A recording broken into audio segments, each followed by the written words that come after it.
Bonjour, bonsoir mesdames, messieurs et bienvenue à Azen African, sur Azen African.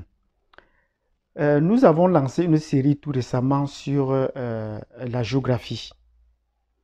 Et les questions qu'on se pose sur la géographie. Et on a dit, et nous avons intitulé cela, la géographie autrement. Donc le contresens de la géographie. Et parmi les questions que nous sommes posées, nous avons dit, nous vivons déjà au Canada. Et depuis notre première expérience au Canada, nous nous rendons compte que la géographie n'est pas enseignée au Canada. Et la question à laquelle nous voulons répondre aujourd'hui dans cette vidéo, c'est pourquoi n'enseigne-t-on pas la géographie en tant que discipline, en tant que cours, en tant que discipline dans les écoles élémentaires et secondaires au Canada? Pourquoi est-ce qu'on n'enseigne pas la géographie? Si vous êtes intéressé par les réponses à cette question, je vous prie de vous installer confortablement, de vous abonner, de cliquer sur la cloche de notification et surtout de placer des questions et des commentaires à la fin de cette vidéo. Sur ce, je vous dis à tout de suite.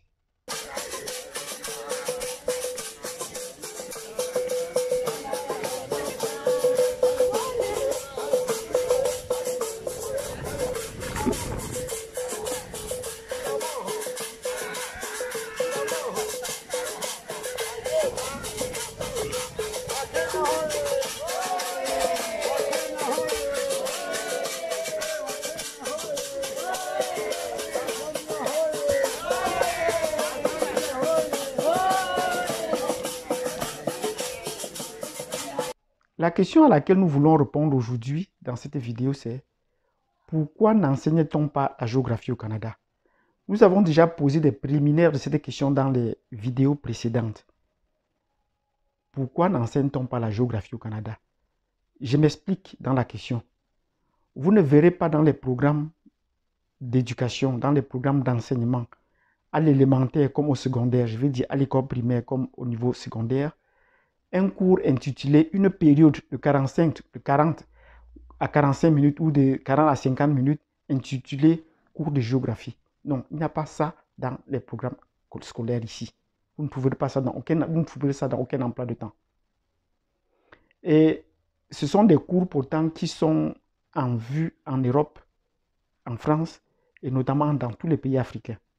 Mais au Canada, cela n'a pas sa place. Cela voudrait dire qu'on n'enseigne pas totalement la géographie? Non. La géographie ici est contenue dans un cours qu'on appelle un cours de sciences humaines. Donc, vous voyez une période dans l'emploi de temps intitulée sciences humaines. Et c'est dans ce cours de sciences humaines qu'on peut enseigner la géographie. Parce que dans ce cours de sciences humaines, vous avez les cours d'histoire et sur laquelle la plupart des enseignants s'appesantissent. Et vous allez voir au niveau universitaire, il y a plein de cours d'histoire. L'histoire de l'Europe, l'histoire du Canada, l'histoire du Japon, l'histoire de l'Asie, l'histoire de l'Amérique latine. Il y a plusieurs cours d'histoire. Mais vous ne verrez pas en même temps les équivalents en géographie, comme la géographie de l'Europe, la géographie de l'Afrique, la géographie. Cela n'existe pas. Ou cela l'est moins. Il faut bien qu'on se comprenne. Donc, le fait que la géographie soit noyée dans un cours de sciences humaines et que les anciens depuis les générations n'ont pas appris cela, ils insistent peu. Et vous allez vous rendre compte que dans la vie courante, les Canadiens ici connaissent très peu la géographie ou l'histoire de leur région. Donc, nous sommes par exemple ici en Colombie-Britannique. Si vous demandez à un enfant quelles sont les provinces voisines de la Colombie-Britannique, ils ne sauront pas. Ou certains vous allez dire quelles sont les provinces voisines, quelqu'un va vous dire les États-Unis. Vous parlez du Québec, eux, ils ne savent pas du tout. Ils savent que c'est très loin, ils n'ont pas été et on en parle très peu. Donc, voilà, vous demandez-leur la capitale de la Colombie-Britannique. Les enfants jusqu'au secondaire hésitent encore sur la capitale de la Colombie-Britannique, puisque chaque province au Canada a presque deux capitales, une capitale politique et une capitale économique. Ainsi que le pays lui-même a une capitale politique qui est Ottawa et une capitale économique qui est Toronto. Donc voilà des situations qui font que la géographie n'étant pas enseignée creuse un trou. Et pourquoi est-ce qu'on n'enseigne pas la géographie? La géographie est une science carrefour. Je veux dire que la géographie amène à plusieurs autres disciplines. Et partant de là, vous vous rendez compte que s'il faut s'apaisantir rien que sur la géographie, dans la découverte de l'espace et des lieux, la représentation va déjà poser un problème. Parce que quand on parle de géographie, on s'attend au concret. Ce n'est pas ce n'est pas, par exemple, les mathématiques qui sont presque théoriques et virtuelles. Si vous parlez d'un pays, il faudrait peut-être que ce pays soit représenté sur une carte ou sur une planisphère. Si vous parlez d'un lieu, il faudrait que ce soit démontrable sur un lieu. Or, quand dans une classe au niveau élémentaire, voire secondaire, vous avez et les planimétries comme celle-ci et un globe, ça permet de référence. Si vous engagez un cours de géographie, les enfants vont vous poser la question, quelle est donc la meilleure représentation? Est-ce que la Terre est ronde ou est-ce qu'elle est plate? Et les enseignants ne pourront pas apporter une réponse claire. Les enseignants ne pourront pas apporter une réponse claire aux élèves. Et il faudrait éviter ce genre de situation. Est-ce que la Terre est plate ou est-ce que la Terre est ronde? Pourquoi est-ce qu'il y a à la fois la planisphère et le globe terrestre dans la classe? Quelle est la meilleure forme de représentation de la Terre? Aucun enseignant ne pourra apporter une réponse claire.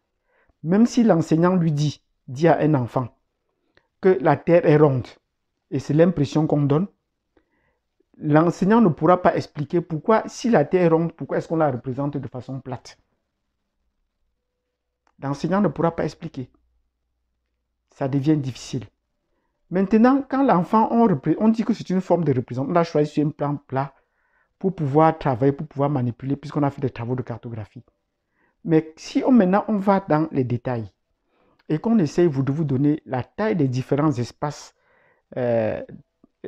immergés qu'on a sur la Terre, les continents, et qu'on vous dise que l'Afrique a une superficie de 30 millions de kilomètres carrés, et qu'on vous montre le Groenland, qui a une superficie de moins de 2 millions de kilomètres carrés, et vous vous rendez compte que l'Afrique et le Groenland sont presque proches, cela pose problème. Et le Groenland, c'est la partie que vous trouvez ici, qui est représentée là. C'est ça le Groenland. Et quand on vous présente l'Afrique, voilà. Mais vous n'avez pas l'impression que l'Afrique est ces 30 millions de kilomètres carrés et qu'on a affaire juste là à 2 millions de kilomètres carrés. Vous n'avez pas cette impression-là. Donc, il se pose donc un problème de représentation. Comment est-ce que vous pouvez justifier ça à un enfant que 30 millions de kilomètres carrés n'est pas proportionnel à 2 millions de kilomètres carrés? Comment est-ce qu'on peut représenter ça à un enfant? Voilà des questions qui peuvent rester sans réponse. Partant de ces contradictions, on se comprend aisément que on ne peut pas introduire les cours de géographie parce qu'à la base, les concepteurs ou les initiateurs de la géographie ont faussé le débat. En Afrique, sur un plan avec la force dictatoriale, on dit aux enfants, il faut comprendre et laisser cela comme cela. Mais ici, les enfants ne peuvent pas comprendre et laisser cela comme cela parce qu'il n'est pas question juste ici de mémoriser, mais il est ici des questions d'amener les enfants à réfléchir. Et ces questions sans réponse vont pousser à terme les concepteurs des programmes scolaires à mettre carrément, progressivement la géographie de côté. Voilà une première question sans réponse qui pourrait créer des situations dont on ne pourra pas apporter des réponses. Donc, partant sur ce plan-là, on ne peut pas enseigner la géographie au Canada. Or, quand on enseigne maintenant la géographie en Afrique, et on vous dit que la Terre est ronde, mais pour certaines raisons dont on ne peut pas dire exactement, on vous dit qu'on préfère travailler sur une carte plate. On pouvait également travailler sur une planisphère et tracer les traits et travailler sur des surfaces rondes. On pouvait également faire cela. Mais pourquoi est-ce qu'on ne fait pas cela? On préfère étaler la carte. Et l'étalement de la carte donne lieu à plusieurs formes de projection. Nous passons maintenant à un niveau supérieur. Donne forme à plusieurs formes de projection. Les projections varient d'un point de vue à l'autre.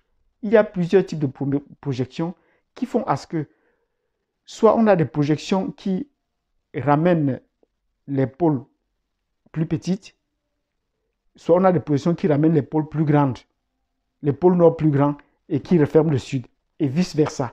Ces différentes formes de projection font en sorte qu'on ne s'entend pas toujours sur la représentation de la Terre, sur une planimétrie. Donc voilà autant de questions qu'on peut se poser et dont on ne peut pas apporter des réponses, et raison pour laquelle on ne peut pas enseigner la géographie. Ça, ce sont des questions qu'on se pose plus au niveau supérieur en Afrique, mais du fait qu'on apprenne les enfants à retenir sans trop réfléchir, on passe là-dessus. On pouvait également, au niveau du deuxième cycle de l'enseignement supérieur, représenter la Terre avec des bosses ou représenter la Terre de façon ovale et de travailler sur cette forme-là, mais on ne le fait pas. Donc, la représentation de la Terre pose déjà un problème.